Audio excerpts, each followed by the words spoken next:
Megastar Chiranjeevi birthday సందర్భంగా 2 టీజర్స్ని release చేశారు. ఒకటి విశ్వంబర గ్లిమ్స్, రెండోది చిరంజీవి అనిల్ రావిపూడి డైరెక్షన్లో వస్తున్న కాంబినేషన్లో వస్తున్న మన శంకర్ వరప్రసాద్ గారు సంక్రాంతికి వస్తున్నారు లేదా పండగకి వస్తున్నారు అనే మూవీ యొక్క టైటిల్ గ్లిమ్స్. ఒక దాంట్లోనేమో ఇది సమ్మర్కి వెళ్ళిపోతుందంటూ చిరంజీవి నిన్న మార్నింగ్ ఒక వీడియో రిలీజ్ చేశారు. దాని తర్వాత గ్లిమ్స్ రిలీజ్ చేశారు. విశ్వంబర సమ్మర్ 2026లో రాబోతోందని. సమ్మర్ బెటరే అనిపించింది. లేట్ అయినా కూడా మంచి విఎఫ్ఎక్స్తో వస్తాము అంటున్నారు. నాకైతే ఇప్పటికీ కూడా వశిష్ఠ మీద నమ్మకం ఉంది. టీజర్ చాలా చండాలంగా ఉంది కానీ మంచి కథతోనే వస్తున్నాడు వశిష్ఠ అని అనుకున్నాను. నాకు చిరంజీవి గురించి పక్కన పెడితే నేను ఎంత చిరంజీవి అభిమాని అయినా డైరెక్టర్ కాంబినేషన్ లేకపోతే ఎవరు పనికిరారు ఈ రోజుల్లో. అది ఆల్రెడీ ప్రూవ్ అవుతుంది ఈ మధ్యకాలంలో. మెహర్ రమేష్ లాంటి వాళ్ళతో కొట్టించుకుంటున్నాడు చిరంజీవి, బోళా శంకర్ లాంటి మందలకై మన్నెత్తిన. అయితే ఇది మాత్రం నాకు ఎందుకు గట్టిగానే అంటే మనం అనుకునేంత వరస్ట్గా ఉండదేమో, టీజర్ అంత బ్యాడ్గా కాదేమో అని ఈ గ్లిమ్స్ చూసిన తర్వాత కాస్త నమ్మకం వచ్చింది. ఎస్పెషల్లీ 2026 సమ్మర్కి ఇప్పటికే బుక్ చేసేసుకోవడం, కన్ఫర్మ్ చేసుకోవడం అనేది ఒక పాజిటివ్ ఇంపాక్ట్. ఎందువల్ల అంటే ఆ టైం మళ్ళీ వేరే సినిమాలు వచ్చినా వాటికి ఇబ్బంది లేకుండా సమ్మర్ టైం కాబట్టి చిన్నపిల్లలందరూ చూసే ఒక ఎంతూజియాస్టిక్ మూవీలాగా తీస్తున్నారు కాబట్టి వర్కౌట్ అవుతుంది.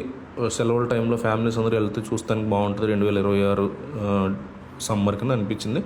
అండ్ టీజర్ మొన్న వచ్చిన గ్లిమ్స్ కూడా బాగుంది అన్నట్టు అనిపించింది. సో ఎక్కడ పాజిటివ్ వైబ్ అయితే కొంచెం స్టార్ట్ అయింది ఈ సినిమాకి. మరి పాటలు ఎట్లా ఉంటుంది దాన్ని బట్టి చూడాలి. ఇది విశ్వంబర వరకు. ఇక గ్లిమ్స్ సంగతి తెలిసిందే. చిరంజీవిని చాలా బ్లాక్ సూట్లో చాలా స్టైలిష్గా, చాలా మ్యాచో లాగా చూపించే ప్రయత్నం చేశాడు Anil Ravipudi.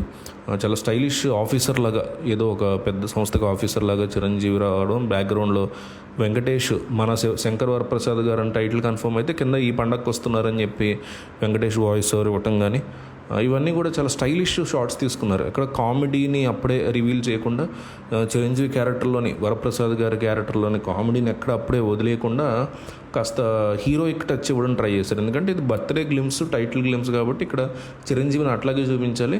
Going towards the release, ఇప్పుడు సంక్రాంతికి వస్తున్నామని అంతే ఫస్ట్లో వెంకటేష్ని హడావుడిగా చూపించి going towards the release characters reveal చేయడం, కామెడీ ఉండడం, వీటన్నిటి గురించి కూడా చూపించే ప్రయత్నం చేశారు. సో అది వర్కౌట్ అవుతుంది.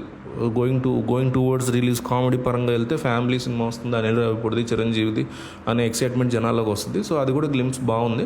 బర్త్డే కాబట్టి ఈ కైండ్ ఆఫ్ స్టైలిష్ మోడ్లోకి తీసుకెళ్ళి చూపించారు చిరంజీవి అన్నట్టు అనిపించింది. నాకైతే రెండు కూడా ఓకే, రీజనబుల్గా అమ్మయ్య ఏ బెంగ పెట్టుకోకర్లేదురా, ఏదో బాగానే అయ్యేలా ఉంది అనే ఫీలింగ్ అయితే క్రియేట్ చేశారు. ఎందుకంటే విశ్వంబర టీజర్ అసలు ఫస్ట్ వచ్చిన ఆ మధ్య వచ్చిన గ్లిమ్స్ టీజర్ ఫస్ట్ వీడియో మాత్రం పరమ చిరాకు వచ్చేసింది జనాలకి. అట్లా కాకుండా ఇది చాలా డీసెంట్గా అనిపించింది.